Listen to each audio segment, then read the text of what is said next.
Então, bom dia para todos vocês. Quem está assistindo ao vivo aqui, seja muito bem-vindo. Também para quem está assistindo a gravação depois. Aula 4 do curso intensivo de metas, aula 4 prática, não é isso, pessoal? Muito obrigado, como sempre, pela audiência de vocês. Parabéns para você que está seguindo todo o conteúdo até aqui, né? Eu sei que vocês agora já tiveram um real entendimento aí do compromisso que o curso exige, né? Eu enfatizo desde o começo que exige um esforço grande da parte de vocês para o aprendizado. E, de novo, parabéns para quem está com esse compromisso aí firme de aprender a fazer pesquisa de forma independente através das revisões sistemáticas e meta-análises. Como é comum já aqui nas nossas aulas práticas, primeiro uma breve revisão do conteúdo, depois a gente resolve o exercício prático, depois monitoria, respondendo todas as dúvidas de vocês. Tá certo? Então, esse slide está aqui para me lembrar vocês da importância de vocês fazerem os exercícios práticos toda semana, tá bem? E vindo nas monitorias, tirarem as suas dúvidas, né? Realmente você só aprende a fazer isso aqui de forma bem feita, independente, com bastante autonomia, se você estiver fazendo os exercícios e aprendendo não só cada passo do ponto de vista teórico, mas você precisa aprender a executar cada etapa ao longo do processo, tá? Então, é sobre ensinar vocês a pescarem e não entregar o peixe. Um dos bônus que a gente discutiu no momento de inscrição com vocês, pessoal, é sobre o currículo Premium, né? Aquele curso um curso adicional, onde explicar além da pesquisa, como você pode fortalecer o seu currículo, seja para aplicar para uma posição no Brasil ou fora do Brasil. E eu convidei várias pessoas, colegas renomados, pessoas com bastante experiência nos temas que eles estão falando. E um desses colegas é o Henrique, que é Associate Program Director na University of Miami, no Jackson Memorial Hospital. Eu e o Henrique fomos co-chiefs, né? Ele foi chief junto comigo em 2015 e 2016. E hoje ele continuou lá em Miami, eu fui para Hopkins fazer cardiologia. E hoje ele cresceu lá, um cara sensacional, muito bom, e subiu para Associate Program Director de Internal Medicine. Então, tem um conhecimento muito vasto em seleção de aplicantes, como funciona todo o processo. Ele que participou tanto como estrangeiro como agente, ele é da República Dominicana, e agora nessa posição de liderança e selecionando candidatos. Então, não perca essa oportunidade. Vai ser quinta-feira, às 20 horas. Essa aula vai ficar gravada só para vocês, que são alunos do Intensivo de Metas. Eu vou trazer ela para dentro da nossa plataforma.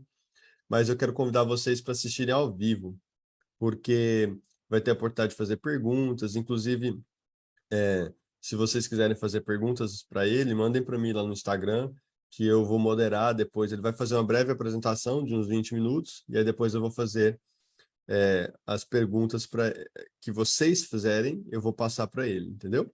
Então, eu vou fazer essa moderação lá, escolher as melhores. Então, quero que vocês estejam presentes e quero pedir um favor, que vocês convidem seus colegas, que é uma aula aberta, embora a gravação fique disponível só para vocês.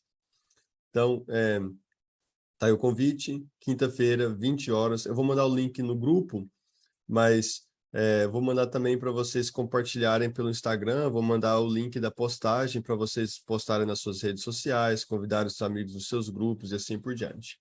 Tudo certo? Alguma pergunta relacionada a isso aqui? Acho que ficou bem claro, né? Esse aqui é uma aula bastante, embora vai ser objetiva, relativamente curta, vai ser bastante compreensiva, assim, no sentido de que não é só sobre pedir a carta, é sobre como ter um desempenho bom, qual que é o ambiente correto para pedir a carta, como que pede, os componentes da carta. Vai ter uma outra aula específica sobre esse tema também com outro colega, mas o Henrique vai fazer um overview geral do processo, não só na carta em si, mas como tudo que você precisa fazer, tudo que envolve esse processo para conseguir a carta de recomendação. Alguns outros avisos aqui antes da gente iniciar. O programa de Experts está com inscrições abertas só até amanhã, tá bem? Então, eu mandei o aviso lá no grupo, mas aproveito para avisar aqui vocês também. Não deixe de mandar a sua aplicação, tá bom? Mande a sua aplicação, mesmo que você ache que, mas minha ideia não é tão boa. O não você já tem. A falta de oportunidade de trabalhar com essas pessoas você já tem. O pior que vai acontecer é você continuar sem ter a oportunidade de trabalhar com um desses experts. Mas a orientação que eu passei para eles é fazer uma avaliação holística da sua aplicação, não só da ideia, mas de você como candidato ou candidata, de todos os aspectos que estão ali naquela aplicação, seu currículo, sua iniciativa. Mesmo que a ideia não for viável, eu quero que vocês apliquem para o programa dos experts. O deadline é amanhã, tá bom? Certinho? Eu vou prorrogar até amanhã para vocês terem tempo aí nesse final de semana, tá bom? Então, eu vou prorrogar até amanhã para vocês completarem essas aplicações hoje e amanhã, tá certo? Inclusive, tem alguns recrutamentos recentes que eu fiz lá, eu mandei para vocês, como o Felipe. O Felipe é um grande amigo meu, está no último ano de cardiologia aqui no Brigham, no hospital onde eu trabalho, em Harvard. Gente finíssima, pessoa extremamente capaz. E assim como ele, trouxe só o exemplo dele aqui, porque é um recrutamento novo, desde a última vez que eu apresentei. Mas todo o time lá de experts está sensacional, tá? Não perca a oportunidade de trabalhar com essas pessoas, lembrando que você pode mandar até 2 aplicações diferentes para 2 experts, tá? Então, no máximo, uma aplicação para cada expert. Alguém perguntou sobre endócrino ou outras especialidades. Então, realmente não tem como, não tem jeito de ter todas as especialidades. Endócrino é uma popular, até procurei bastante um endocrinologista ou um endocrinologista, e não encontrei. Mas aí tem os especialistas em clínica médica, não é mesmo? Você tem os especialistas da clínica que podem te ajudar aí nesse processo. Pode mandar sua aplicação para um deles, tá certo? E a última mensagem antes da gente começar é aquela de sempre, que é a importância da persistência, tá? O processo, a gente está mais ou menos aqui agora, chegando na metade do curso, ainda tem um caminho longo pela frente. Essa etapa da aula 3 para a aula 4 é uma aula onde a gente tende a perder algumas pessoas por conta da dificuldade em achar uma ideia viável. Agora, eu mandei um vídeo até lá no nosso grupo de aviso há 1 ou 2 semanas. Você não deve desanimar por conta disso. A ideia viável, às vezes, você tem que insistir nela por semanas e semanas até encontrar uma ideia viável. Não é possível que você não encontre uma ideia viável em 1 semana e desista do processo. Ou em 2 semanas, ou em um mês. Tá certo? Você tem várias possibilidades. Você pode continuar trabalhando, buscando uma ideia viável. Você pode trabalhar uma ideia no grupo. Você pode pegar a sua ideia não viável e mandar para um expert. Talvez o expert te traz uma ideia. Então, esse não é o motivo para parar, não ter encontrado uma ideia viável ainda. Simplesmente não é, tá bom? Então, é importante que vocês continuem, insistam nesse processo aí e fiquem até o final do curso. Tudo bem? Ficou claro aí?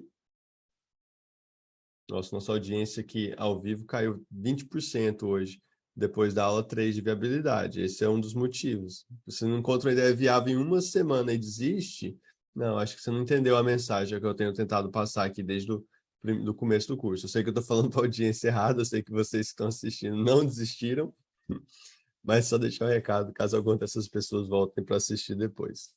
Tá bom? Vamos lá, então? Vamos fazer a revisão teórica rápida aqui da aula 4, perdão, e a gente resolve o exercício. O objetivo da aula 4, a estratégia de busca, é você lançar a rede na literatura, especificamente no PubMed por enquanto. E você tem que montar uma estratégia de busca que ela seja específica para a sua pergunta Picot, gerando um número de resultados razoável, mas ela também não pode ser específica demais, porque se você for muito específico, restrito na sua estratégia de busca, você vai começa a deixar passar artigos que se encaixariam no perfil que você procura, na sua pergunta Picot. Então, ela tem que ser específica, mas não tanto. Abrangente, mas não tanto. Você tem que encontrar um balanço. Aí, uma pergunta muito comum que o pessoal sempre faz é qual que é o número de estudos ideal na minha estratégia de busca? Não existe esse número. Depende de cada ideia. Tem ideia que é muito nova, que uma estratégia de busca muito boa vai ter 50 estudos, 100 estudos. Tem ideia que tem várias, é um tema debatido há anos e anos na literatura, talvez já tenha ali 1.000, 2.000 artigos para você revisar. e assim por diante. É um processo que não existe um número exato. Você tem que, no contexto da sua ideia, ajustar a estratégia de busca de tal forma que ela não fique nem específica demais, nem abrangente demais.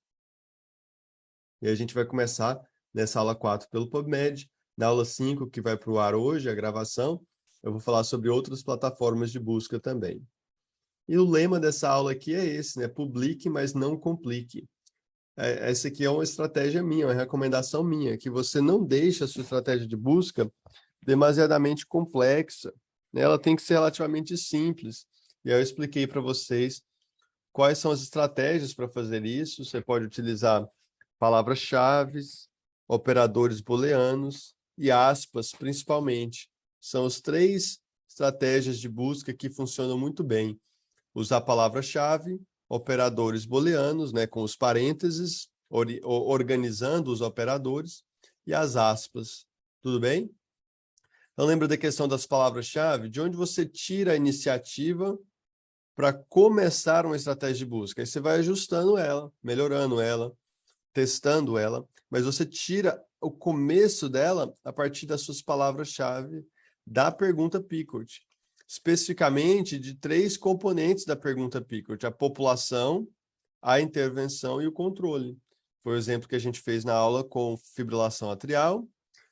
O grupo intervenção seria ablação, o grupo controle seriam drogas antiarrítmicas. Lembre-se, não coloque desfechos na estratégia de busca. Não coloque desfechos. Por que não? Porque quando você for trabalhar em desfechos, nunca é um só. Sempre trabalhando vários desfechos. Ou raramente, digamos assim, é um só. Você geralmente está trabalhando com vários desfechos. Então, seria necessário você colocar todos os possíveis desfechos na sua estratégia de busca, porque lembre-se que você não precisa ter todos os desfechos de interesse em um estudo para incluir ele na sua meta-análise. Você precisa ter pelo menos um desfecho de interesse para colocar na sua meta-análise. Então, se eu estou olhando, por exemplo, recorrência de FA, hospitalizações, mortalidade, bradicardia, qualidade de vida, eu teria que colocar todos esses nomes lá na estratégia de busca. Eu teria que colocar sinônimos deles, métodos ou palavras alternativas que são utilizadas para descrever o mesmo desfecho, e ainda assim correria o risco de deixar passar de estudos. Porque às vezes ele não coloca esses desfechos que eu quero no abstract, no título, mas coloca escondido em algum lugar no texto, no apêndice, na figura, na tabela, entendeu? Então, às vezes fica escondido no artigo e não está no abstract, e aí se não está no abstract, não está no título, não está na estratégia de busca. Tudo bem até aqui? Tudo certo?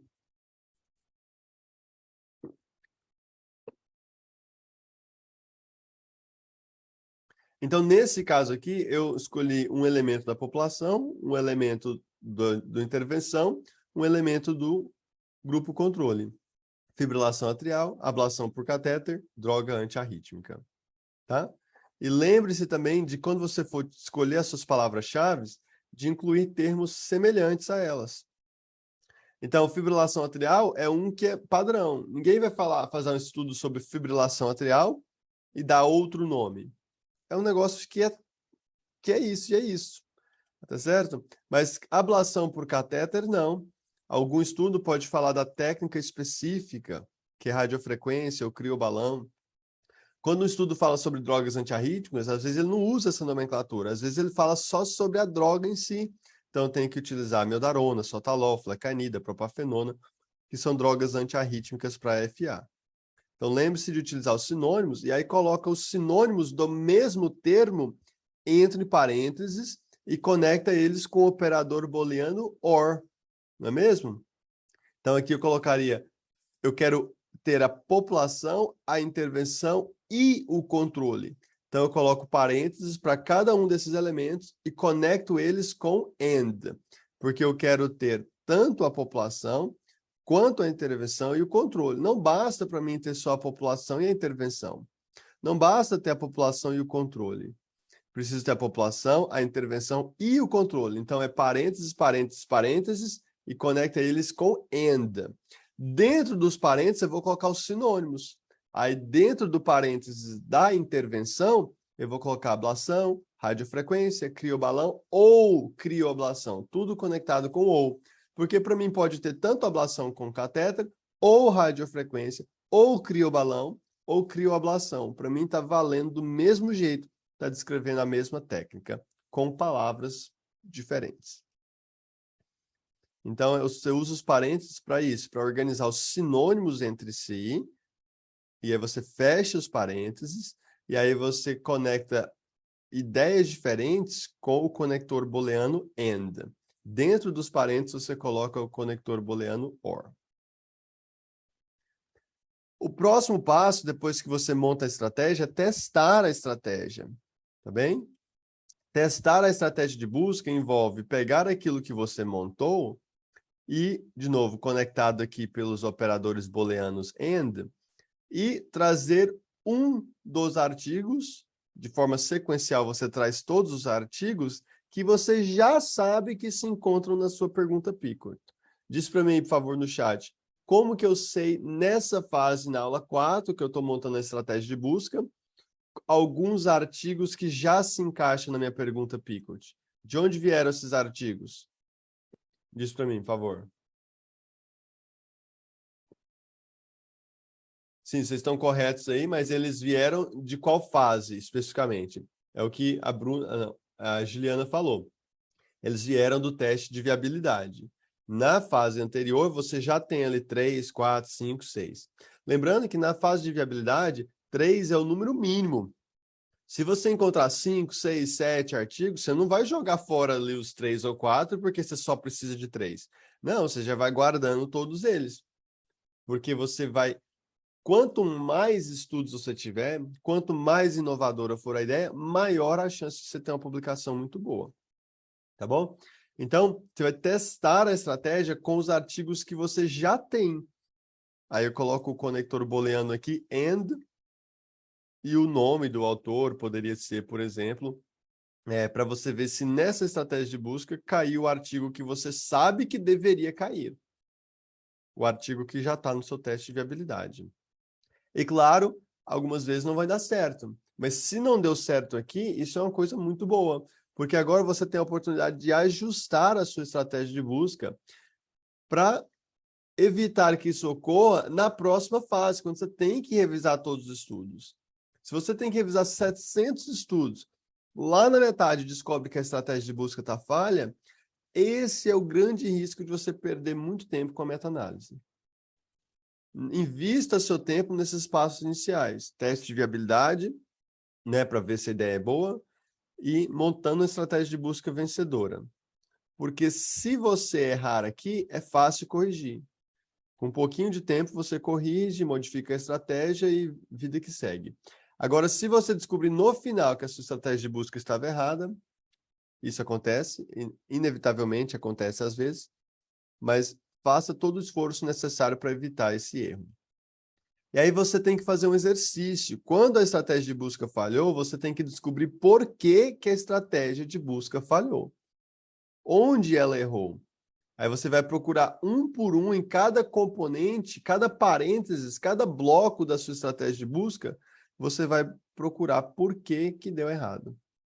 Qual dos termos que faltou? Nesse exemplo da aula que eu dei para vocês, foi a questão de droga antiarrítmica, que aqui nesse estudo estava sem o hífen, né? Que é a maneira mais comum de se escrever em inglês. E aí você reajusta a sua estratégia de busca para incluir esse novo termo e aí testa de novo. Sempre que você ajustar a estratégia de busca, você testa com todos os artigos que você tem na sua fase de viabilidade. Inclusive, no exercício de hoje, da aula prática, uma aluna, eu dou uma olhada nas respostas de vocês sempre, né, para ver o que vocês estão pensando, como que está o processo geral de raciocínio de vocês. E uma das alunas fez uma estratégia de busca boa, e no último exercício, que era a fase de testar, testou só contra 3. Testou só contra 3 artigos que ela tinha. Você não pode fazer isso. Você tem que maximizar a sua chance de encontrar algum erro agora na sua estratégia de busca, se de fato tiver um erro. Então, você tem que testar contra todos os seus estudos que você já tem. Se você tinha 7, que era o exemplo dessa aula aqui, eu pedi para vocês trazerem 7, aí você testa contra todos os 7. Só que lembrando esse conceito importante, essa questão de testar a estratégia de busca, você está fazendo uma validade interna dela só. Você está testando a validade dela contra os artigos que você já tem. Uma validade interna da sua estratégia de busca. Mas para que você precisa de uma estratégia de busca? Para encontrar novos estudos. Você precisa de uma estratégia de busca para encontrar estudos novos. Mas como que eu vou testar ela contra um estudo que eu nem sei que existe ainda? Não tem como. O que você tem que fazer é testar ela contra os estudos que você já tem, porque não tem como ela funcionar bem externamente se ela não funciona bem internamente nos estudos que você já tem. Na aula 5, eu vou mostrar um outro passo para você testar a sua estratégia de busca. Então, são duas maneiras de testar a estratégia de busca. O objetivo final é que ela encontre estudos novos. Mas o primeiro passo para testar ela é ver se ela funciona para os estudos que você já tem na sua busca de viabilidade. Ficou claro até aqui? Esse conceito aqui que eu acabei de explicar? Ótimo. Então, resumo dessa aula aqui, dessa revisão teórica. Toda a revisão sistemática e meta-análise deve se buscar no PubMed. Eu vou apresentar para vocês nessa aula 5, que a gente vai liberar hoje, outras plataformas de busca, mas todas devem buscar no PubMed. Você tem que montar a estratégia de busca depois de testar a viabilidade. Comece pelas palavras-chave de população, intervenção e controle. Vamos aproveitar aqui para falar rapidinho. De muita gente pergunta assim, sobre modificações do estilo tradicional que a gente está fazendo aqui, que são metas terapêuticas, de intervenção e controle. Então, existem pelo menos duas variações que são relativamente comuns. Uma delas é a meta-análise sem grupo controle, que é a meta-análise de braço único, tá certo? Então, se você for fazer uma meta-análise de braço único, isso seria comum, por exemplo, em oncologia, testando uma droga muito nova, que mais? Doenças raras, e assim por diante, né? Quando você não tem necessariamente um grupo controle. Então, quando houver alguma modificação assim desse modelo tradicional que a gente está falando, vocês conseguem, pelo raciocínio, adaptar todo o formato aqui a essa nova ideia, essa nova proposta. Se for uma meta-análise sem grupo controle, você vai fazer todo o processo que a gente fez até aqui normal, só porque não vai ter um grupo controle. Então, a sua estratégia de busca, por exemplo, vai ter termos só da população e da intervenção ou exposição de interesse. Lembrando que a gente usa esse formato PICOT, mas nem sempre é uma meta-análise intervencionista, é uma meta-análise terapêutica. Às vezes você quer fazer uma meta-análise prognóstica, né? Por exemplo, tabagismo o vaping, né? Ou cigarro eletrônico contra não utilizar cigarro eletrônico. Isso aí isso aumenta a incidência de doenças respiratórias. Então, para você fazer uma meta-análise dessa, é uma meta-análise prognóstica, não é uma meta-análise terapêutica. Ninguém está dando vaping, cigarro eletrônico para ver se trata alguma doença. É para ver se o objetivo do estudo é para ver se aumenta o risco de alguma doença respiratória. Então, nesse caso, é uma meta-análise prognóstica. Aí não é verdade, não é uma intervenção, é uma exposição. Então, seria um PECOT, né? População, exposição, controle, desfechos e assim por diante. Quando não tiver grupo controle, você simplesmente tira o grupo controle aqui, tá bom? Meta-análises diagnósticas, a gente vai ter um módulo especificamente sobre meta-análises diagnósticas mais para frente. O mesmo conceito se aplica. O mesmo conceito se aplica aqui. População com certa doença, e intervenção seria um estudo diagnóstico, por exemplo, né? E aí você, em algumas vezes, na meta-análise diagnóstica, não tem um grupo controle. Você só tem a comparação do seu teste diagnóstico contra um padrão ouro. A gente vai falar sobre isso mais adiante no módulo de meta-análise diagnósticas. Sobre a estratégia de busca, você vai evitar estratégias muito complexas. Essa é a minha recomendação. Use os operadores booleanos, né, e coloque a busca entre aspas nas palavras compostas, tá bom? E lembre-se de sempre utilizarem termos alternativos, sinônimos para descreverem a mesma coisa. Uma pergunta que vem no chat aqui, o Daniel. A gente deve restringir a pesquisa só para título e abstract? Não. Você não deve utilizar esse tag, né? Isso seria um field tag, tá bom?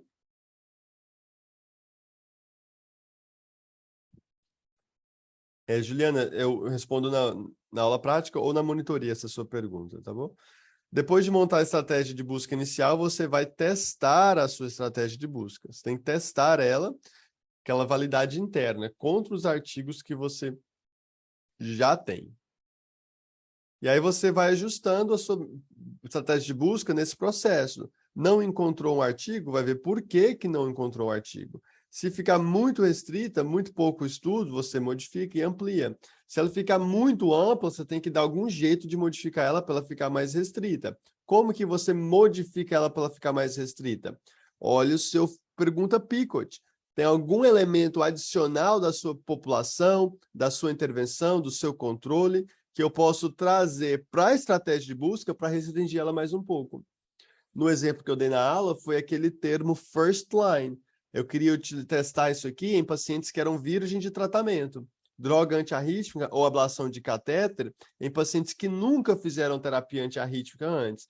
Então, eu trouxe esse termo para a estratégia de busca para deixar ela mais restrita. Aí eu não coloquei só fibrilação atrial. Eu coloquei fibrilação atrial e aí eu utilizei termos para descrever esse conceito. First line, por exemplo, naive to treatment, e assim por diante.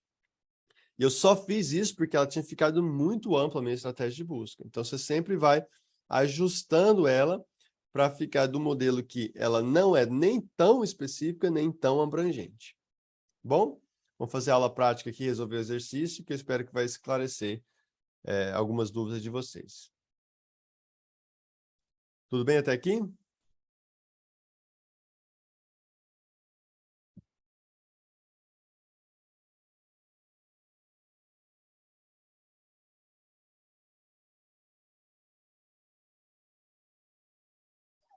Se eu subir o PDF aqui, a gente começa.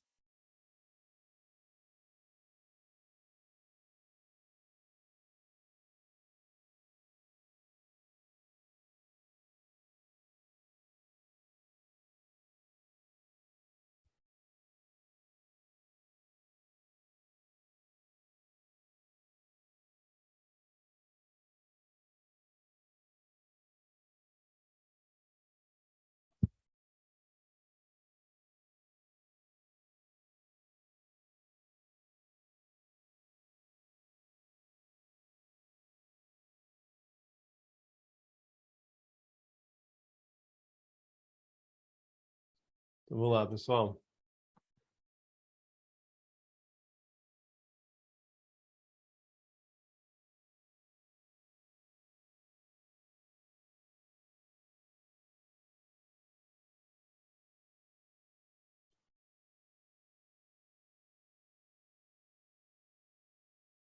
Apareceu aí para vocês a tela?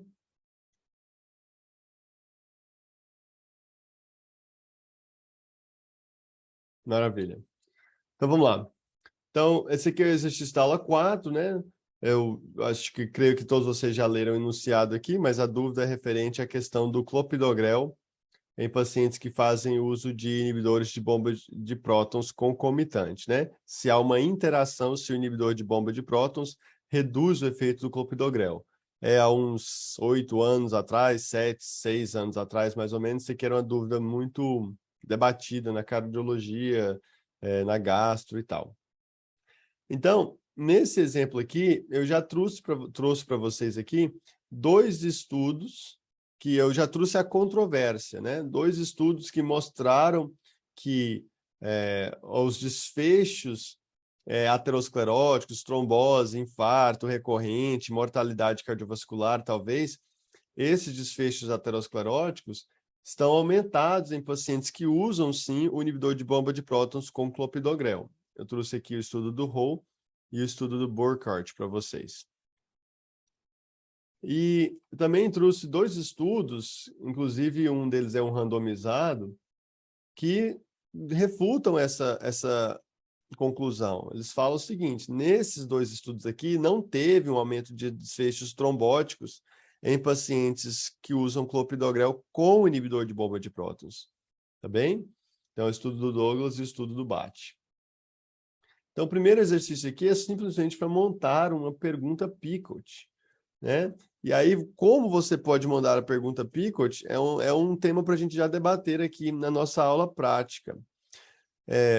Eu esqueci o nome do aluno, se eu não me engano, foi o Matheus na aula passada, que deu uma sugestão muito boa. Ele falou o seguinte: olha, eu tive a ideia da beira do leite, suponhamos que isso aqui seja uma dúvida clínica que você teve no ambulatório de cardio, de gastro e tal. Tive a ideia da beira do leito, mas eu estou com dificuldade em organizar ela em um formato de uma pergunta Picot.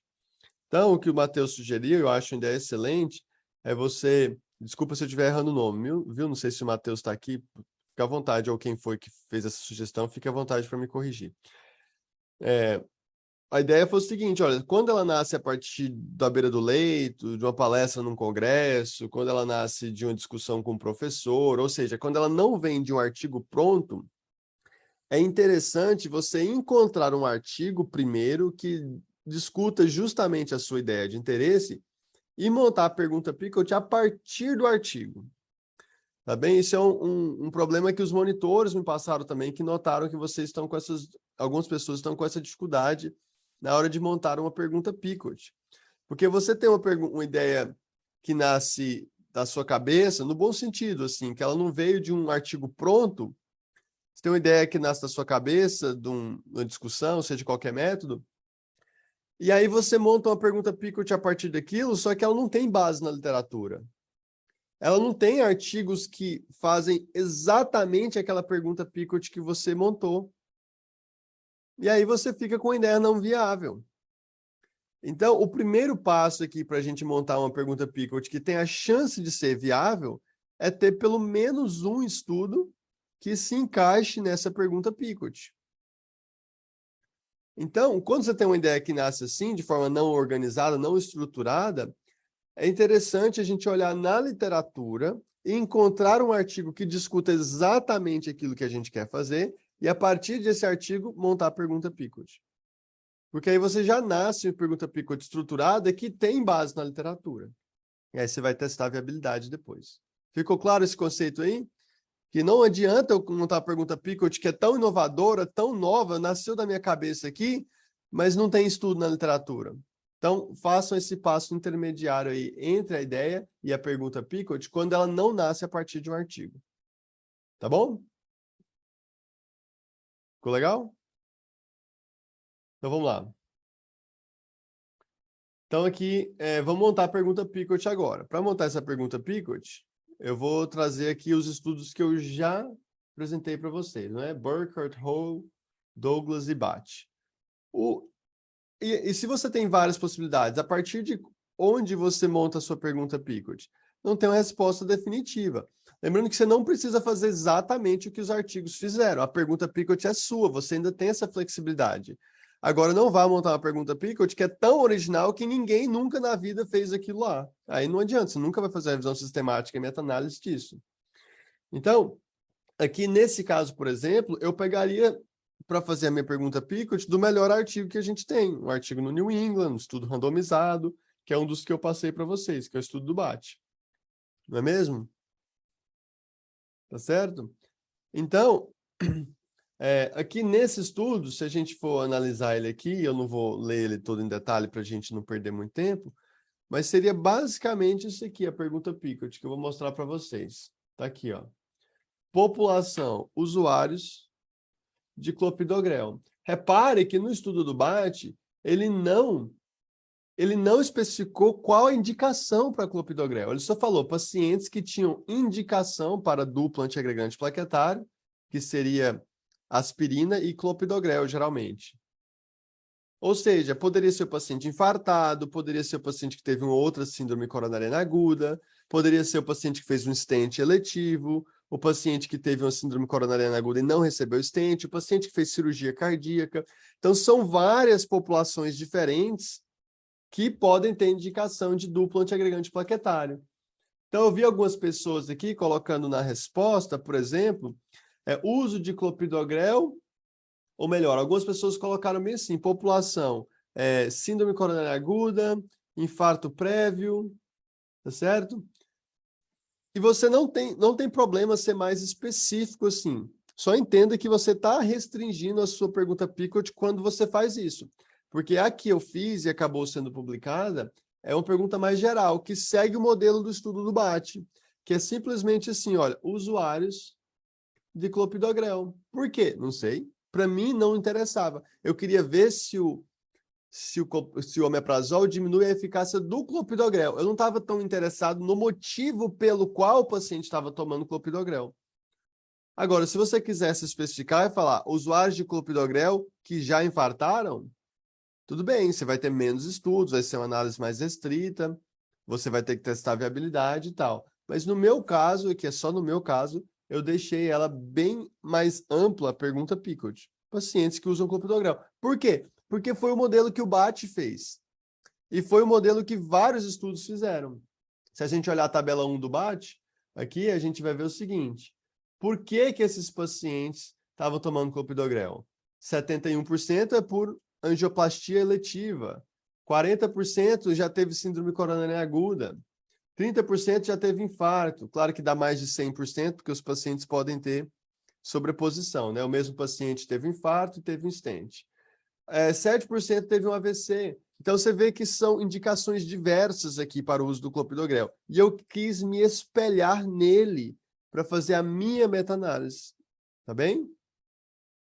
Certinho? A Mila colocou aqui, legal. A Mila colocou aqui, ó, pacientes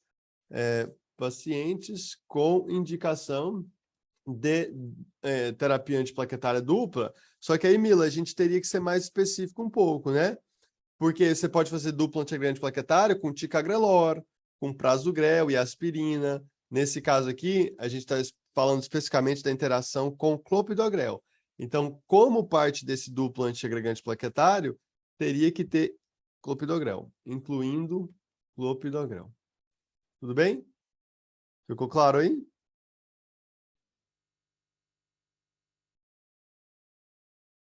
Viviane, ficou claro por que que não precisa ter doença arterial coronariana? Porque e se ele está usando clopidogrel por conta do AVC? Entendeu? Se ele está usando clopidogrel por conta do AVC, esse paciente não tem doença coronariana. E ele ainda se encaixa na minha pergunta Picot. A intervenção, pessoal, é o uso concomitante de inibidor de bomba de prótons. Pensa por que que o clopidogrel não está na intervenção. Porque todo mundo usa clopidogrel. Clopidogrel é uma característica que define a população de interesse. Se todo mundo no estudo usa clopidogrel, ele não é intervenção. A intervenção é o uso concomitante de omeprazol. Tá bom? E o controle é não utilizar omeprazol. Você poderia falar aqui, olha, clopidogrel mais inibidor de bomba de prótons, clopidogrel sem inibidor de bomba de prótons? Poderia. Não tem nada de errado com isso aqui. Isso aqui não está errado. Você só trouxe uma característica da população aqui para sua intervenção e controle, mas não está errado isso aqui. Mas repare, se todo mundo usa clopidogrel, clopidogrel não é intervenção nem o controle. Clopidogrel é a população. Todo mundo nesse estudo tem que usar clopidogrel. Tá bom? Mas você poderia escrever assim. Você só repetiu aqui uma informação que já estava na população, trouxe para a intervenção e para o controle. Se todo mundo no seu estudo tem uma característica, essa característica não é da intervenção nem do controle. Essa característica é da população. Ficou claro?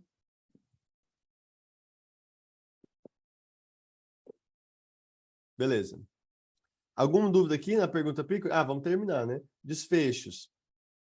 Olha, no estudo em si, você poderia ter 10 desfechos, 15 desfechos, mas nessa fase inicial de teste de viabilidade, pegue os desfechos que são mais comuns, os mais importantes. Porque quando você for testar a viabilidade, você tem que ter estudos que se preenchem todos os aspectos da sua pergunta Picot. Lembra disso? A população tem que encaixar, a intervenção tem que encaixar, o controle tem que encaixar. Os desfechos têm que ter pelo menos um de interesse. Então, por conta disso, que tem que ter pelo menos um desfecho de interesse, você não vai, na fase de viabilidade, testar 15 desfechos. Você vai testar 3, 4 ou 5 principais para ver se você encontra pelo menos 3 estudos que têm o mesmo desfecho, seja qual for ele. Mas vai ser o desfecho principal. Nesse caso, eu poderia descobrir quais são os desfechos principais olhando a literatura, o estudo do BAT e tal, ou só pensando no tema. Poxa, se eu estou testando a eficácia do clopidogrel com ou sem omeprazol, qual que é a eficácia de clopidogrel? Como que ela é medida? Eventos trombóticos recorrentes, infarto, morte cardiovascular, revascularização coronária e um desfecho de sangramento. Desfecho de sangramento porque esses pacientes estão tomando clopidogrel. Tá certo? A Juliana perguntou se a alteração na eficácia do clopidogrel seria um desfecho válido. Mas é isso que a gente está testando, Juliana. Mas não tem como que você mede a eficácia de clopidogrel. Você mede a eficácia de clopidogrel com desfechos clínicos ou desfechos laboratoriais. Se você quer usar um desfecho laboratorial para ver a eficácia do clopidogrel, aí você tem que falar qual desfecho laboratorial. Ah, eu vou testar a antiagregação plaquetária com o teste tal. Aí você coloca o seu teste como desfecho aqui. Mas, assim, você tem que ser preciso em como você vai medir o desfecho. O objetivo geral é ver a eficácia do clopidogrel nesse contexto. Mas como que se mede a eficácia do clopidogrel? Com desfechos clínicos, que estão na tela aí para vocês, ou então com desfechos laboratoriais. Se você for trazer o laboratorial, você tem que colocar qual desfecho laboratorial. Tá bom?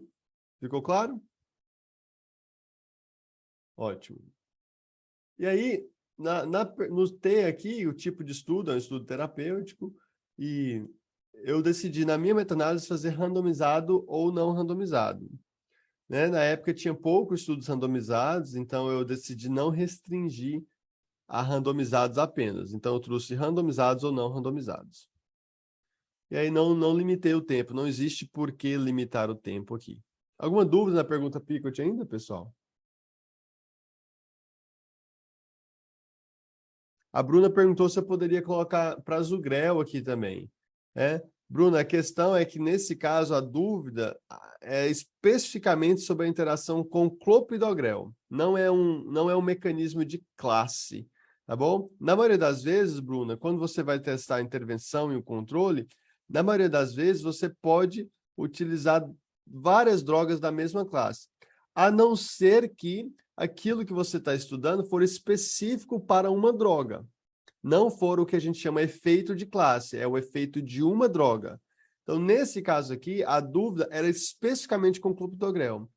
Fizeram testes in vitro e descobriram que existia um mecanismo que causava uma interação entre clopidogrel e omeprazol, pelo menos in vitro. Não se sabia se isso tinha alguma implicação prática para desfechos. Tá bem? Tá joia? Olha aqui, a Amanda falou, olha que legal, olha que sensacional. A Amanda falou, olha, eu tive muita dificuldade de encontrar artigos, porque decidi escolher apenas randomizados. Não tem nada de errado disso, mas qual que é o próximo passo, Amanda? Se você não encontrou só randomizados, qual que é o próximo passo? Pessoal, vamos ajudar aqui. Ah, eu quero fazer só com randomizados. Eu provavelmente, na época, que já tem muito tempo, provavelmente eu também tentei fazer só com randomizado. E aí eu encontrei o mesmo problema da Amanda. Qual que é a solução, Amanda? Diz para mim. É a gente ir abrir a Picot. É abrir ela para não randomizados. Então, isso aqui não é uma dificuldade sua, não é um motivo de frustração, é parte do processo. Idealmente, a gente só faria meta-análise de estudos randomizados. Seria uma maravilha. Mas se não tem randomizados, que foi o problema que ela relatou para a gente aqui, o que a gente vai fazer? Não tem como fazer. Ou abandona a ideia, ou modifica a pergunta Picot. Isso aí não é uma frustração, isso aí é parte do processo, tá bom? Certinho? Pergunta Picot, encerrado. Vamos para a parte 2 aqui, que era qual mesmo? Parte 2. Ah, a gente está na parte... Isso. Pergunta Picot, buscar 3 outros estudos. Tá certo? Vou responder a pergunta Viviane aqui, que é muito boa, aqui na pergunta Picot ainda. Então, vou voltar aqui essa pergunta que vale a pena a gente discutir. A Viviane levantou a seguinte questão, olha... Você falou aqui clopidogrel mais inibidor de bomba de prótons. Por que a gente não coloca aqui clopidogrel mais placebo? Eu coloquei no grupo controle clopidogrel sem inibidor de bomba de prótons. Qual que é a diferença de colocar clopidogrel sem inibidor de bomba de prótons ou clopidogrel com placebo?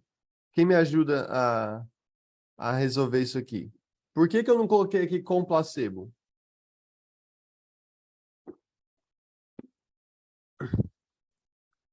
É o seguinte, quando você faz um estudo randomizado, você vai gastar um dinheiro danado, recrutar paciente e tal. É complexo e caro realizar um estudo randomizado. Quando você faz isso, faz sentido você proteger ao máximo o seu estudo de qualquer possibilidade de viés. Tá certo? Você já está randomizando, já está gastando um dinheiro danado para fazer aquele estudo. Então, quando é uma droga, não faz sentido você fazer um estudo randomizado, gastar muita grana e não fazer placebo. Aí você faz clopidogrel contra placebo. Tanto é que o estudo do BAT provavelmente foi contra placebo. Não é isso? Olha lá, ó. Ó, placebo, porque é um estudo randomizado.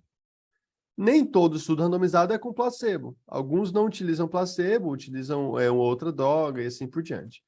Mas quando o estudo é randomizado, testando uma droga nova contra a ausência dessa droga, eles geralmente colocam placebo no grupo controle. Isso aí você protege de um viés, que é o viés do paciente e o paciente e o médico saberem qual droga eles estão tomando. E aí isso tende a favorecer a droga em si. Tá bom? Agora, quando você está incluindo estudos observacionais, quando você está incluindo o estudo observacional, que não é randomizado, aí você tem... Ninguém usa placebo. Porque não faz tanto sentido você utilizar o placebo se o estudo não é randomizado. Poderia ser feito? Poderia, mas não faz tanto sentido isso aí.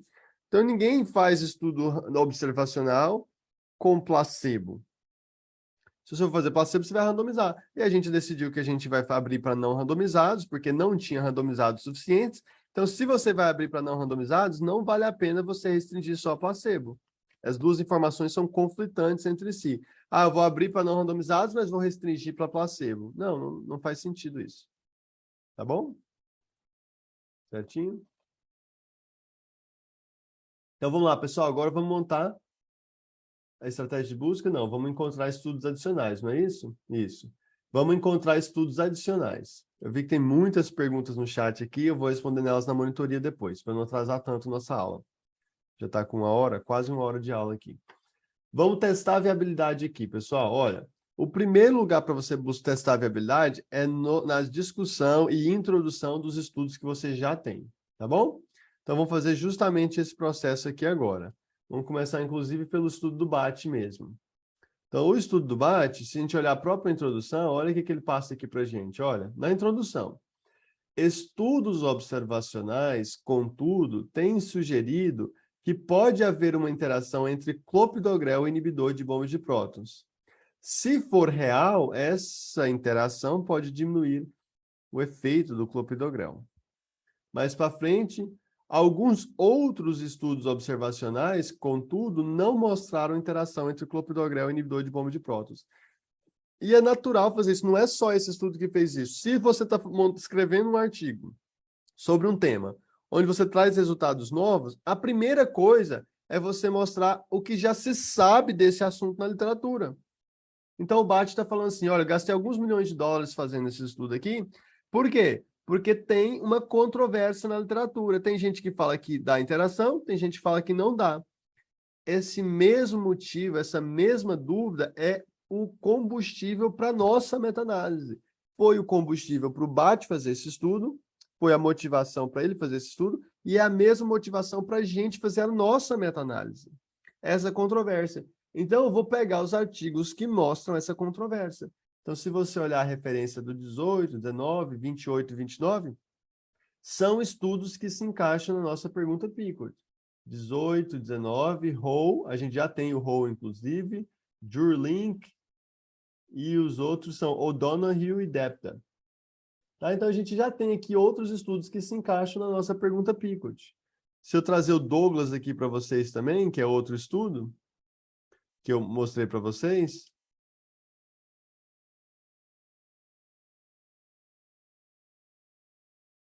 Na primeira fase do Douglas, olha aqui, ó, primeira fase do estudo. Bem no começo. Em anos recentes, tem havido um grande debate sobre o fato de que inibidor de bomba de prótons possivelmente reduz a efetividade do clopidogrel por uma interação no citocromo P450-2C19, com essa enzima. Então, aqui 12 possíveis estudos para a gente. Então, a meta-análise veio pronta, a viabilidade já está aqui. Tá certo? A gente tem aqui, se eu for buscar aqui lá no 1 a 12, olha o tanto de estudo aqui que possivelmente se encaixa. Né? O Jurlink, o Simon, o Ho, o Albert, Pesala, Hassen, Dunn, O'Donoghue, Zaires, Hai, Bate, Valkov. Tá bom? Então, a gente tem aqui 12 possíveis estudos para nossa meta-análise. Eu vou agora conferir alguns deles para realmente ver de fato se eles encaixam na nossa pergunta Pickett. E aí eu selecionei aqui 7 estudos, eu vou abrir eles aqui, e você poderia ter escolhido outros, porque tem várias possibilidades aqui, mas eu peguei também o Burkhardt, que é um que eu passei para vocês, o Douglas eu também passei para vocês, o Ho eu também passei para vocês, mas eu fui lá e busquei também o O'Donoghue, o Valkov e o Zaires. Então eu tenho aqui 7 estudos, que foi o exercício da aula. Você poderia ter pegado outros diferentes? Poderia, desde que se encaixasse na sua pergunta Pickett. Eu tenho 7 aqui, o Bate, o Douglas, o Burkhardt, o Ho, o O'Donoghue, o Valkov e Zaires. Todos eles se encaixam na nossa pergunta Pickett. Quer ver? Só abrir um aleatoriamente aqui, os Zaires. 588 pacientes que fizeram stent coronário para doença estável ou instável. O paciente estava todo mundo tomando clopidogrel. Foram classificados naqueles tratados com ou sem omeprazol. E aí o desfecho é mortalidade, infarto e tal, tal, tal. Então, está aqui a minha pergunta Pickett. População usa clopidogrel. A intervenção usa o inibidor de bomba de prótons. O controle não usa. Os desfechos são os que eu quero. E pronto, acabou. Pergunta Pickett, esse aqui está dentro. Então, eu tenho aqui, na fase de viabilidade, 7 estudos. E, de novo, os seus poderiam ser diferentes dos meus. Tem várias possibilidades aqui. Alguma dúvida nesse teste de viabilidade? Claro que existe um outro componente para o teste de viabilidade. Qual que é o teste de viabilidade? Além de encontrar estudos suficientes. Qual que é o segundo passo para testar a viabilidade? Ver se não tinha uma meta-análise prévia, né? Eu falei para vocês pular essa etapa, porque aí a gente teria que fazer naquele contexto do ano 2015, que quando foi que eu fiz essa meta-análise. Tá bom? E também para não ficar tão longo o exercício.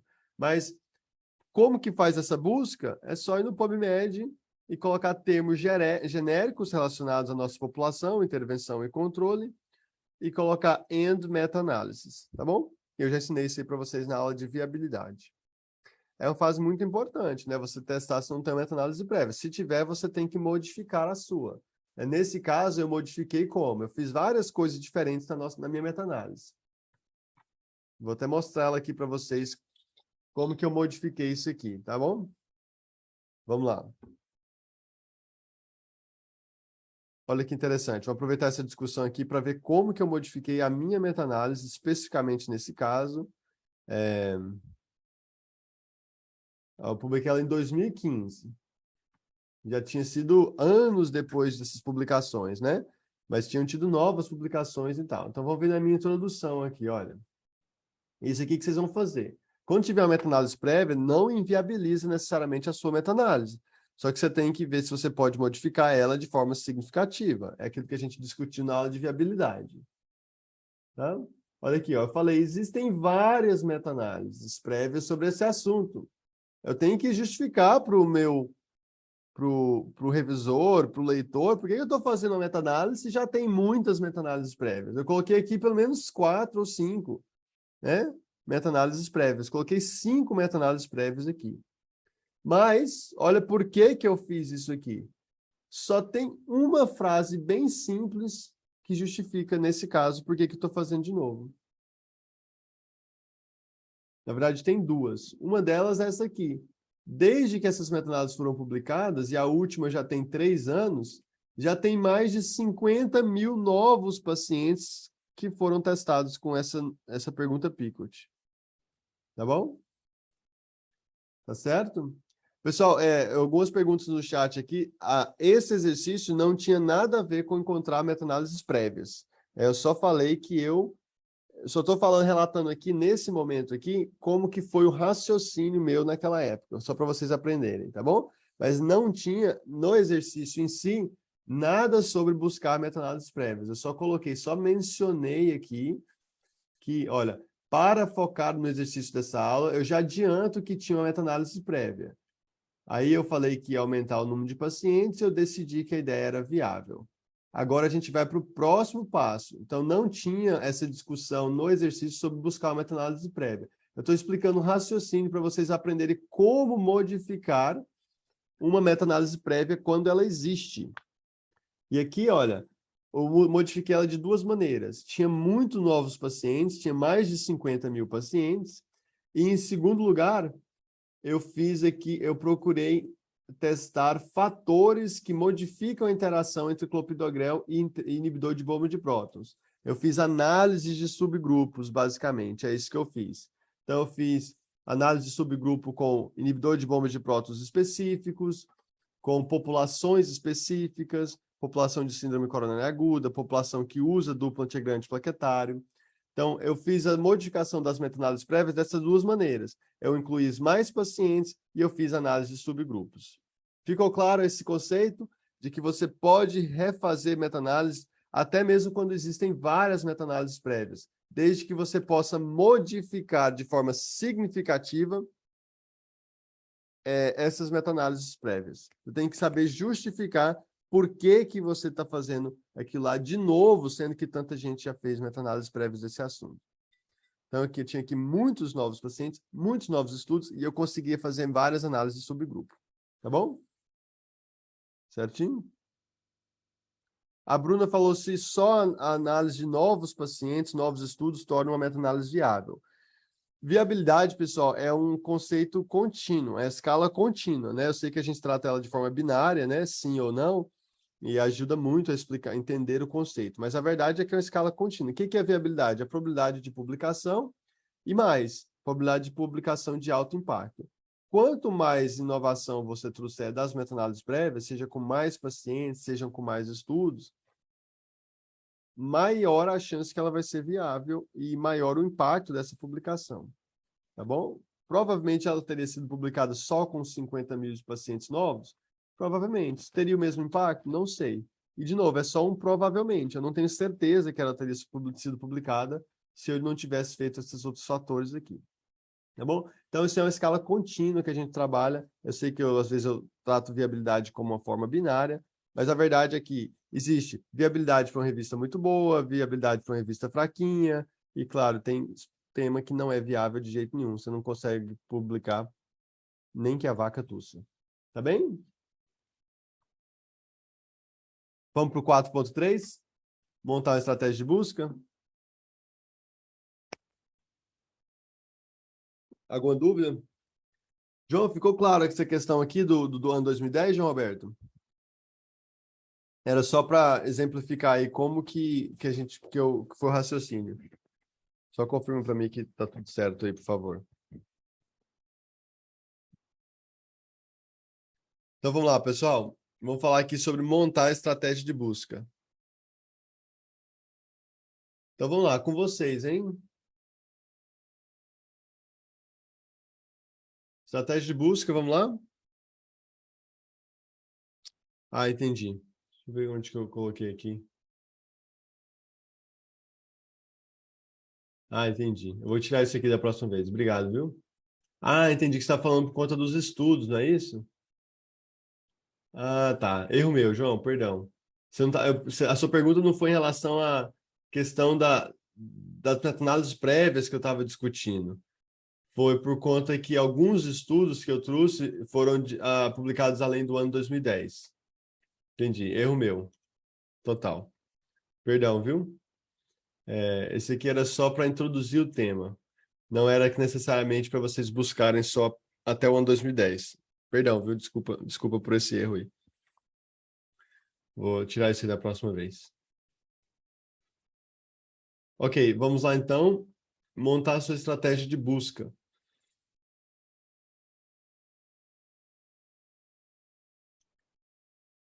Olha, a gente já tem 7 artigos. A gente vai montar uma estratégia de busca aqui, e além de montar a estratégia de busca, a gente vai testar essa estratégia de busca. A gente tem que testar ela para ver se a gente encontra os nossos artigos. Então vamos lá. É com vocês. Eu vi várias sugestões aqui. Vamos um passo de cada vez. Eu quero termos para a população, depois termos para a intervenção, depois termos para o grupo controle. Vamos lá. Para a população, eu quero clopidogrel. Tem algum outro termo, perdão, que eu deveria utilizar aqui? Plavix, exatamente. Perfeito, Daniel. Tá bom? É incomum um estudo ser publicado só com o termo, o nome comercial da droga, mas é possível, tá bem? Nada impede disso.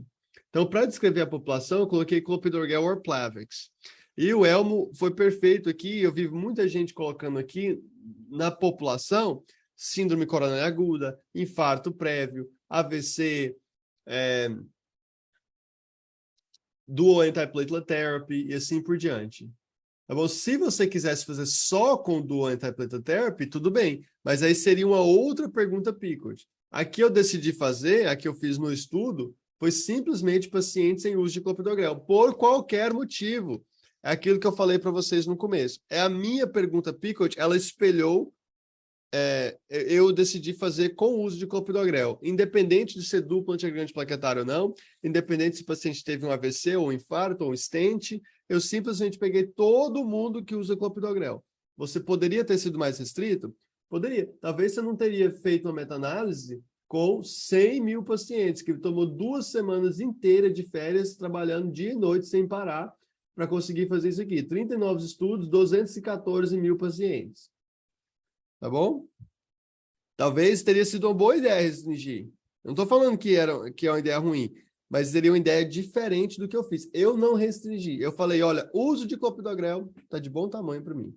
Ah, mas o paciente usou clopidogrel por quê? Não me importa. Ficou claro esse conceito aí? Para vocês? Né? Você poderia ter restringido? Poderia. Só porque, olha aqui, olha que discussão legal para a gente fazer aqui. Sabe o que eu fiz para modificar a meta-análise prévia? Eu fiz análise de subgrupo. Quais foram as análises de subgrupo?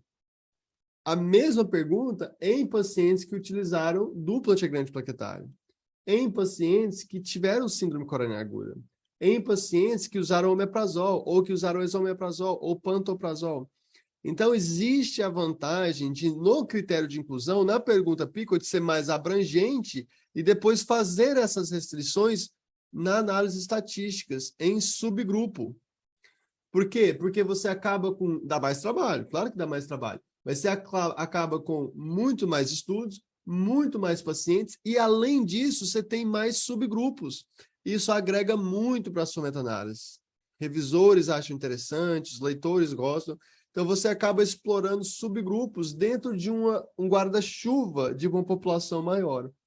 Entendeu? Se eu tivesse feito só de duplo antiagregante plaquetário, só de síndrome coronária aguda prévia, eu não tinha como fazer um subgrupo de síndrome coronária aguda, se toda a população é síndrome coronária aguda.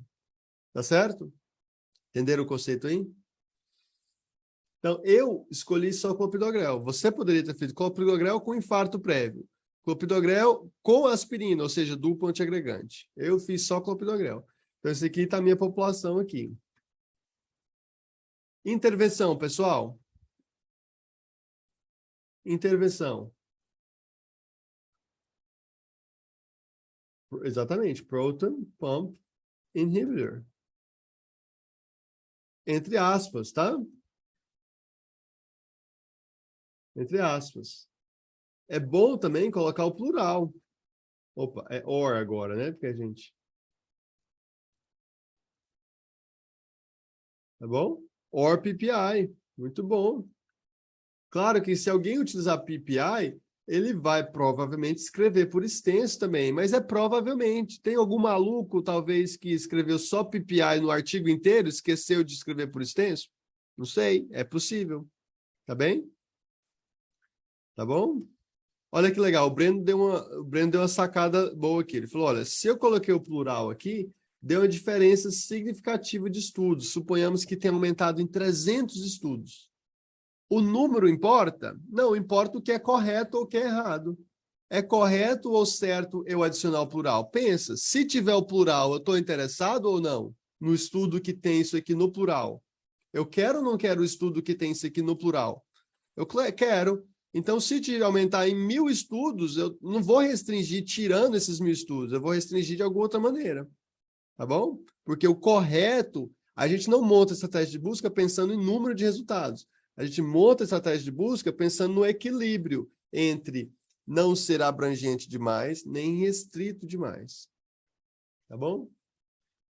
A Maria Francisca sugeriu adicionar o hífen só porque eu não vejo essa nomenclatura, né? Eu não vejo ela escrita dessa maneira. Você poderia colocar? Poderia. Eu não utilizei na minha, eu acho. Mas você poderia colocar assim? Proton, pump. E aí repetir? Poderia, mas eu acho que a Maria Francisca falou que encontrou. Então, se ela encontrou, tá dentro já. Aí não resta dúvida. O que mais, pessoal? Tem que colocar todos os sinônimos aqui. Perfeito. Vamos lá. Próximo.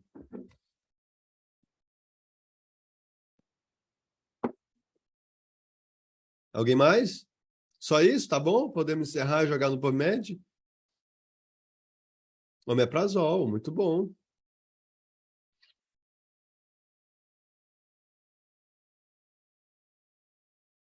que mais?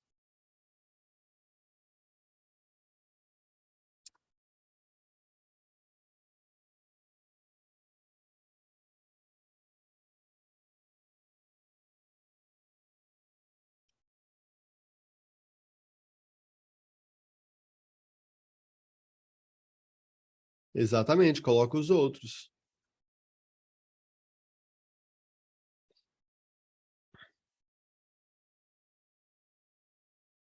Eu posso estar escrevendo alguns deles errados aqui, tá? Mas vocês entenderam a ideia.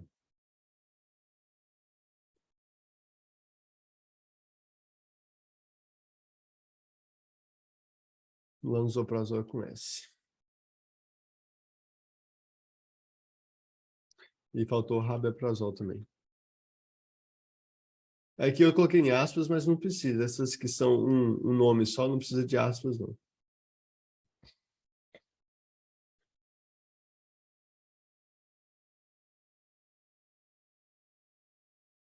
Foi todo mundo?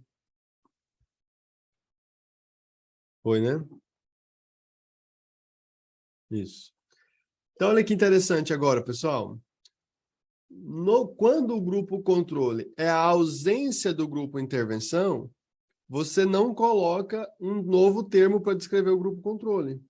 Porque seria colocar a ausência de tudo isso aqui. Mas toda vez que tiver a ausência de tudo isso aqui, vai ter tudo isso aqui na busca.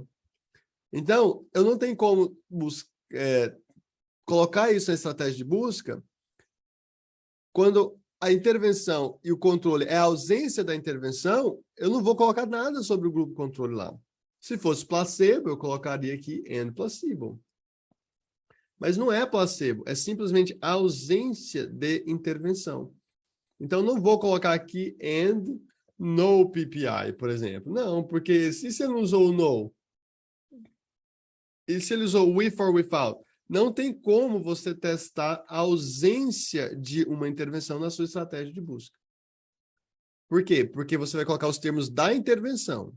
Aí, na triagem de estudos, que é a nossa aula 6, na triagem dos estudos, você vai ver quais tem grupo controle ou não. O Giovanni levantou uma pergunta muito boa, uma pergunta excelente aqui, que é o seguinte: eu falei para não incluir desfechos na estratégia de busca, nem tempo de segmento, é importante não adicionar isso, porque suponhamos que você quer tempo de segmento maior que 1 ano, mas como que você vai buscar isso? Se o tempo de segmento dele foi 2 anos, você não vai encontrar o resultado buscando por 1 ano. Se ele deu 2, então não coloque tempo de segmento na sua estratégia de busca. Não coloque também tipo de estudo, se é terapêutico ou não, porque esses termos não estão escritos nos estudos, não vai funcionar. A única exceção para você encontrar modificar a sua estratégia de busca com algum termo sobre o tipo de estudo é se for só randomizado. Se fosse só randomizado, você poderia colocar isso aqui, ó, and randomized or random. Tá bom? Esse aqui é o jeito de você buscar estudos randomizados. Não é com filtros do PubMed. Lembra disso da aula teórica? Tem um filtro lá de estudos randomizados. Por que que a gente não usa aquele filtro? Porque aquele filtro lá depende de alguém manualmente fazer a classificação dele e ele demora. Então, você poderia, o estudo foi publicado ontem, não vai cair na estratégia de busca dessa maneira. E olha um segredo, ninguém publica um estudo randomizado e não conta que ele é randomizado. Ninguém esconde lá no métodos do texto, no apêndice, na figura, que é um estudo randomizado. Se for randomizado, vai estar no título ou no abstract. Tá bom? Or RCT. Boa, João. Excelente. Tá bom? Ficou claro esse conceito? Se for randomizado, você adiciona esse modificador. Se você quiser só randomizado, não vai nos filtros do PubMed. Mas a estratégia de busca vencedora para mim é essa aqui. Como que faz para testar agora, pessoal? Vamos testar ela rapidinho aqui. Joguei ela aqui no PubMed. Quantos a gente encontrou? 830. Oh, maravilha. É um número razoável. Tá bom? 2.000, muito grande. 100 para uma pergunta dessa seria muito pequeno. Na sua pergunta sobre outro tema, 100 pode ser um número maravilhoso. Mas nesse aqui, eu acho que é um número bem razoável. Isso porque é 2022, né? Em 2015 ainda tinham muito menos estudos. Talvez tinha 500, 600. Tá bem? Gabriele, a gente não coloca desfechos na sua estratégia de busca. Não coloca. Por causa daquilo que eu expliquei na aula teórica. Porque se você vai perder estudos, mesmo que elas estejam funcionando para a sua validade interna dos estudos que você já tem, você está restringindo ela desnecessariamente. Tá bom?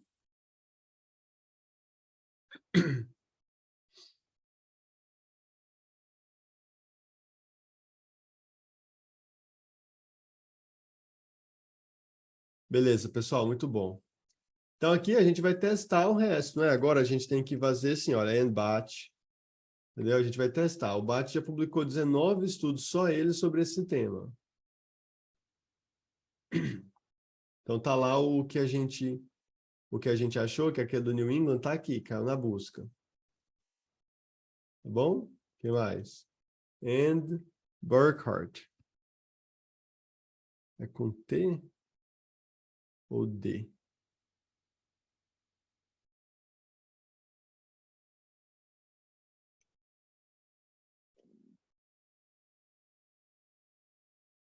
É com D, Burkhardt.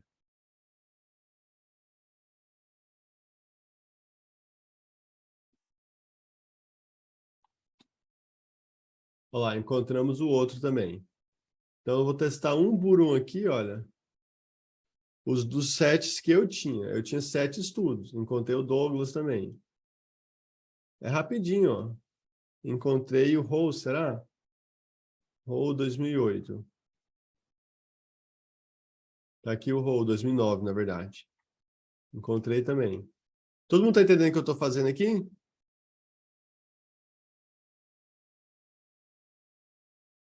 Agora eu vou testar com os meus 7, né? Talvez os seus 7 eram diferentes. E talvez você não tinha 7, talvez você tinha 10.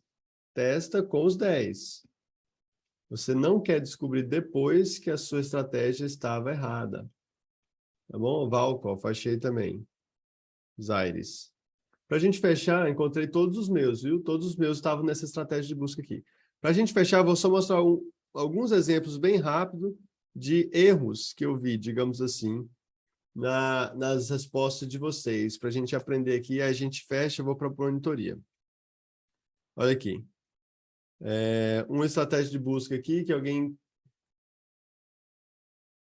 colocou, né?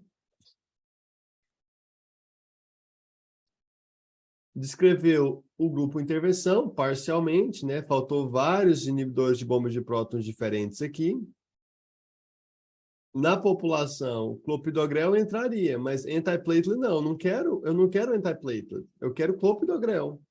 Não me serve ticagrelor, não me serve cangrelor, só me serve clopidogrel, nesse caso específico. E esse termo aqui você não pode usar. Você não pode usar um termo assim que descreve a ideia. Não. O termo não pode descrever a ideia. A ideia é testar se tem uma associação, uma interação, uma influência, mas isso é ideia. Você usa termos da PICOT, da população, da intervenção, do controle. Você utiliza termos da PICOT. Você não utiliza termos que descrevem a ideia geral, porque esses termos aqui podem ou não estar presentes nos estudos. Tá? Todo mundo entendeu esse conceito? Os termos de busca são os termos da pergunta PICOT. O que mais? Esse aqui está muito restrito, né? Porque olha que exemplo bom esse aqui, olha. Essa pessoa encontrou 7 artigos na viabilidade e achou 7 artigos na estratégia de busca dele ou dela. Perfeito. Só que mesmo tendo essa validade interna, a validade externa não é boa. Eu sei porque ela está muito restrita. E se alguém fez esse estudo com esomeprazol e não mencionou em nenhum momento proton pump inhibitor? Ele não usou esse termo, ele só usou esomeprazol, esomeprazol, esomeprazol. No estudo todo não fala proton pump inhibitor, fala só esomeprazol. Não vai estar nessa estratégia de busca. Não vai mesmo. Então, olha, mesmo tendo tido validade interna, não é uma estratégia de busca boa. Então, essa reflexão, você deve estar sempre fazendo ela, julgando a sua estratégia de busca, para ver se ela está valendo ou não está. Tá bom? Olha aqui, outro exemplo bom. Acho que é da mesma pessoa. Ela modificou. O número de resultados não interessa, por enquanto, pelo menos, né? Eu quero saber, estou focando na estratégia aqui.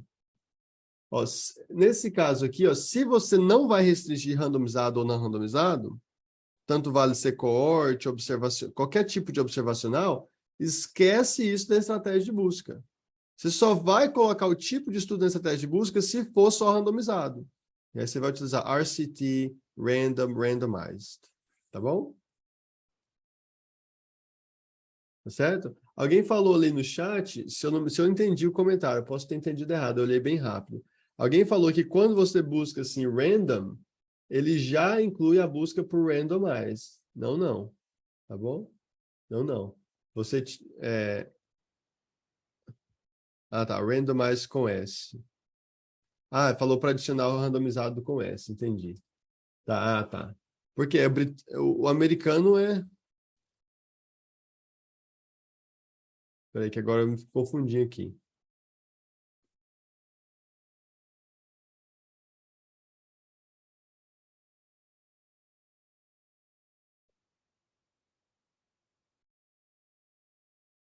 Tem a grafia com S também? Ah, britânica com S. Bom saber. Obrigado, Elmo. Ah, não. Então a gente tem que adicionar com S também. Essa eu não sabia. Tá bom? Então a gente teria, se fosse buscar para randomizado, a gente teria que buscar com S também. Tá bom? Perfeito. Obrigado, Isa e Elmo. Então a gente tinha que adicionar o S, sem dúvida nenhuma. Eu não lembrava desse aí. Perfeito.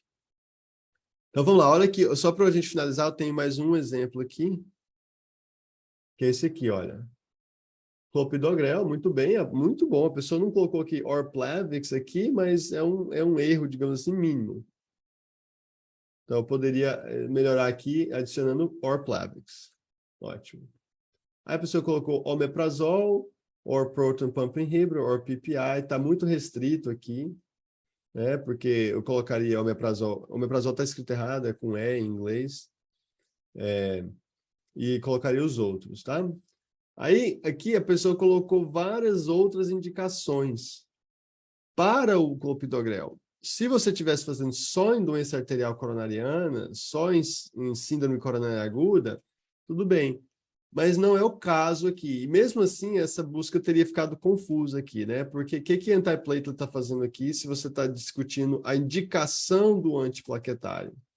Então, essa estratégia de busca aqui, por exemplo, ela não encontra o Volkoff, que foi o original que a pessoa colocou. O Volkoff não utilizou nenhum desses termos. Vamos só modificar isso aqui. Se a gente estivesse utilizando essa estratégia, como que a gente ia modificar? Vamos só fazer esse exercício aqui para a gente encerrar. Que termo que não tem naquela estratégia de busca e o Volkoff tem? Entendeu? Então, só para ser rápido aqui, olha, a indicação aqui no Volkoff foi myocardial infarction. Então, não tinha nenhum desses termos que essa pessoa escolheu na estratégia de busca. Não tinha. Então, olha o erro que você cometeu. Você decidiu ser mais restrito e não utilizar apenas clopidogrel e faltou um termo para descrever justamente aquilo que você estava buscando. Se você está buscando indicação coronária, você tem que colocar todas. CAD, Coronary Artery Disease, PCI, Percutaneous Coronary Intervention, Myocardial Infarction, MI. Tem que colocar tudo que te interessa. Você não pode falar síndrome coronária aguda, igual colocou aqui, e não colocar Myocardial Infarction, por exemplo. Você deixaria passar um estudo que ia cair na sua estratégia de busca, que é o Volkoff, que você quer ele, na verdade, mas ele não está na sua estratégia de busca, porque você não utilizou todos os termos possíveis para descrever esse problema. Então, sempre que você fala, eu quero fazer pacientes com síndrome coronária aguda que usaram clopidogrel, que usam clopidogrel. Ok. Ótimo, vai ficar uma meta-análise um pouco mais restrita, não tem nenhum problema. Mas trate, então, de utilizar todos os termos que podem representar síndrome coronária aguda. Né? Aí você tem que saber, tem que olhar a literatura, tem que olhar os artigos, assim por diante. ACS, Acute Coronary Syndrome. Unstable angina. ST elevation myocardial infarction. Ou melhor, porque tem o non-ST elevation myocardial infarction, em vez de escrever os dois, você coloca só myocardial infarction. No mínimo, esses aqui. Se for só para síndrome coronária aguda. Se for para eletivo também, aí você tem que colocar PCI, né, que é o stent, né? Aí PCI or percutaneous.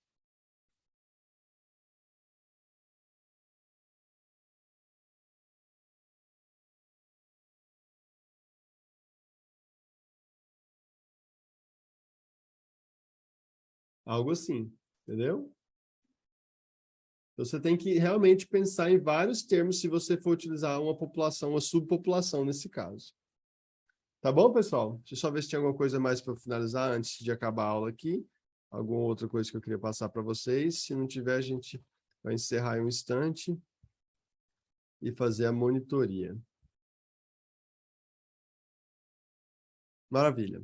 Então, eu vou encerrar a aula aqui agora e depois passar para a monitoria. Queria agradecer a todos vocês por terem assistido até o final aqui. Quem está assistindo a gravação depois, venha nas aulas ao vivo, venha nas monitorias. E não desanimem, viu? Fiquem firmes até o final. Eu, os monitores, né? Eu falei para vocês no começo, antes de começar a gravação, que a gente deu apelido para vocês, para essa turma de inimigos do fim, porque tem uma turma muito boa aqui que está sempre nas monitorias, deixando a gente lá 3 horas, 4 horas de forma rotineira. E a gente tem gostado muito disso, né? O ânimo de vocês é contagiante e eu quero que continue assim. Coloquem as perguntas lá no grupo nosso do LinkedIn, venham nas monitorias e estou à disposição para ajudar vocês. Não esqueçam da aula do Henrique, nessa quinta-feira, sobre carta de recomendação. E não esqueçam de mandar a aplicação para os experts até amanhã. Tá bom, pessoal? Bom domingo, sábado e domingo para vocês. Vou encerrar a gravação e a gente continua aqui na monitoria. Tchau, tchau.